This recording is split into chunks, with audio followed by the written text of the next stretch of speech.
Mesdames et messieurs, bonjour. Donc, monsieur le directeur de cabinet du ministre des Transports, monsieur le directeur de cabinet adjoint du ministère des Transports de la Côte d'Ivoire,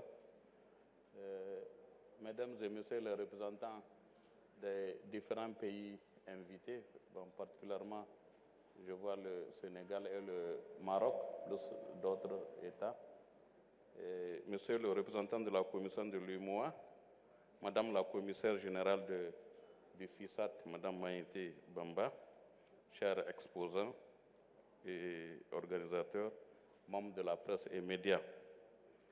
Et donc, en tant que représentant de la commission de la CEDEAO, donc je tiens à dire ceci.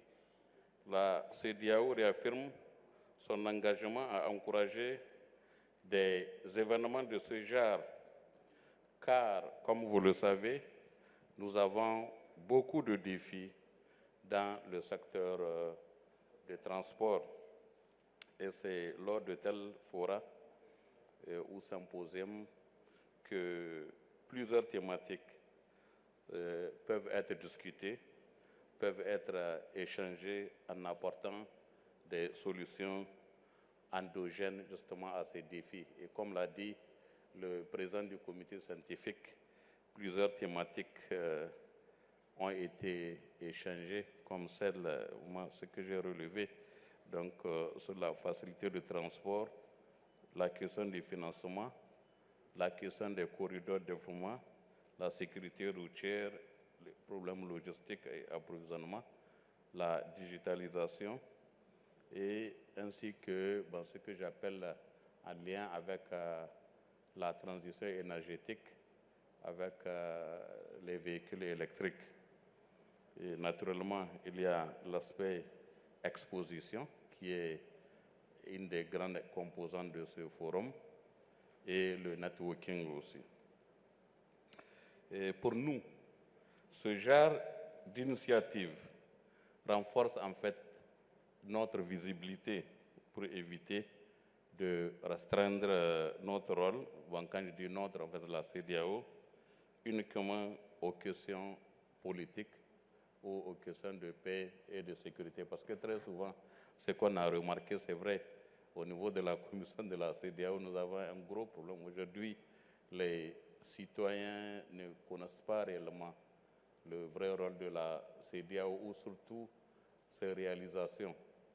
Et aujourd'hui, bon, l'une des prouesses, c'est surtout la libre circulation des personnes et des biens qui affleure réellement même, qui dérive surtout du secteur de transport, cette libre circulation.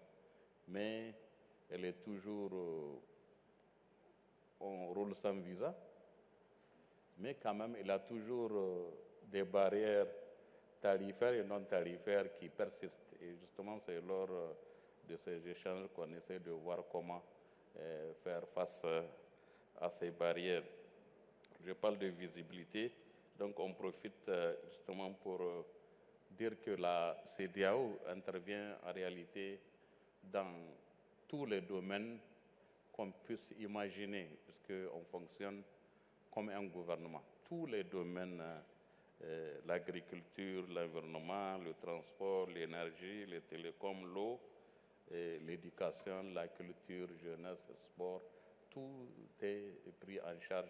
Donc naturellement, mais malheureusement, on ne parle que des problèmes politiques fondamentalement, des problèmes de sécurité. Bon, surtout maintenant avec les réseaux sociaux, c'est souvent un peu des choses un peu viciées. Donc c'est ce qui fait que nous profitons de tels événements pour justement faire certaines démonstrations que ce n'est pas aussi restrictif, c'est très large la CEDEAO. Et peut-être on fait moins de communication, moins de visibilité. Et l'autre aspect que je voudrais soulever, si c'est possible pour les prochaines éditions, à partir de la 9e, pour impliquer les autres pays. Le fait que le Maroc soit là, déjà, c'est bien. Mais aussi, nous-mêmes, nous avons 15 États, dont 5 États anglophones et 2 États lusophones. Et j'ai compris même la Guinée-Bissau avait annoncé même son arrivée. Mais aussi, il faut élargir genre le Nigeria, le Ghana, le Libéria, la Sierra Leone et la Gambie. Je pense que cela, c'est beaucoup plus élargi pour faire du FISAT vraiment comme une appropriation qui couvre au moins les 15 États membres de la CEDEAO, plus d'autres dans le Royaume du Maroc et peut-être la Mauritanie, et à court ou moyen terme vers l'Afrique centrale. Et je pense que c'est comme ça, progressivement, que ça peut avoir un maillage beaucoup plus large.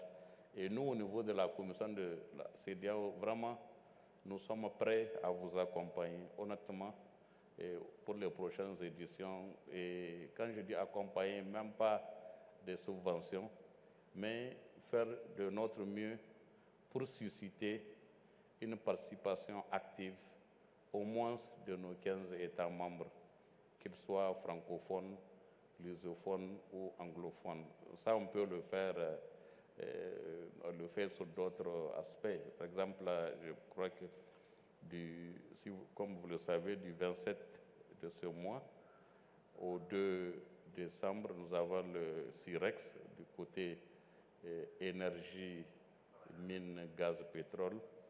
Et je pense que là aussi, nous nous sommes beaucoup battus pour assurer une large participation au moins des 15 États membres de la CEDEAO. Donc nous voulons aussi encourager pour le volet FISAT faire autant. Et nous pouvons le faire, ça ne nous coûte rien.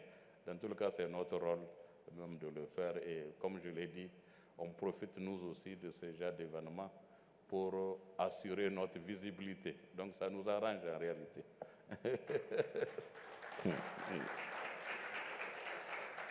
Donc, je termine en présentant vraiment toutes nos félicitations sincères à Madame Bamba d'avoir conduit cette initiative et sommes prêts à apporter toutes nos contributions, de quelque nature qu'elles soient, vraiment pour les prochaines éditions du FISAT.